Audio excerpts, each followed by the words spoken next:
কুমিল্লার সদর উপজেলার ছোট একটি গ্রাম কমলপুর। আশেপাশের এলাকার মানুষজন চেনেন বাটিক গ্রাম নামেই। কারণটাও খুব স্বাভাবিক, পুরো গ্রাম জুড়েই তৈরি হয় কুমিল্লার ঐতিহ্যবাহী বাটিক কাপড়।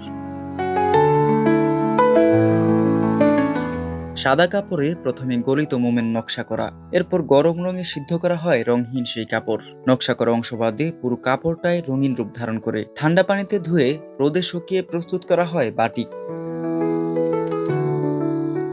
প্রায় অর্ধশত বছর ধরে এই অঞ্চলের মানুষরা বাটিকের সঙ্গে জড়িয়ে আছেন। প্রজন্ম থেকে প্রজন্মে এই শিল্প টিকে আছে স্থানীয় কারিগরদের হাত ধরে। কেউ বেঁচে থাকার তাগিদে, কেউ আবার শিল্প বাঁচিয়ে রাখতে ধরে রেখেছেন বাপদাদার আমলের কাজ।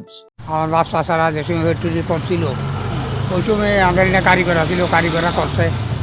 এরপরে মোম লাগাইছে, বলক বানাইছে, বলক দিয়ে দিয়ে দিয়ে করাইছে।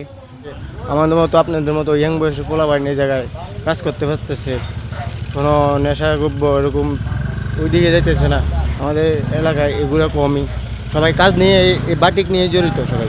আমরা অনেক আগে থেকে এই কাজ এটা আমাদের অনেক আগে থেকে মনে করলাম আমার বাপ-দাদাদের আমল থেকে আমরা এটা করতে আছি। এলাকার অনেক যুবকরাই কাজ করে। আমাদের এখানে প্রায় 40-45 জন লোক আছে, অনেকেই যুবক। এখানে তো অনেকজন কাজ করে, মহিলা পুরুষ।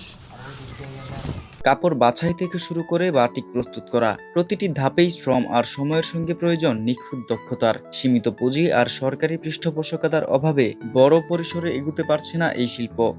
100-200 মানুষের যে ফ্যামিলি এটা দিয়ে চলতেছে, ওইটা হলো বড় কথা।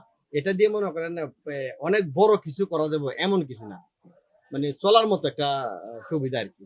আর আরো বেশি সুবিধা তো যদি সরকার যদি এটার মধ্যে একটু নজর দিত, সরকারি যদি একটু যেরকম অন্য কোম্পানির মধ্যে সরকারি যেরকম সহযোগিতা করতেছে টাকা দিয়ে বা লোক দিয়ে যেভাবে একটা সহযোগিতা করতেছে, লোন দিয়ে, কিন্তু আমাদের এই বাটিকটার মধ্যে তেমন সরকারি একটা সহযোগিতা নাই।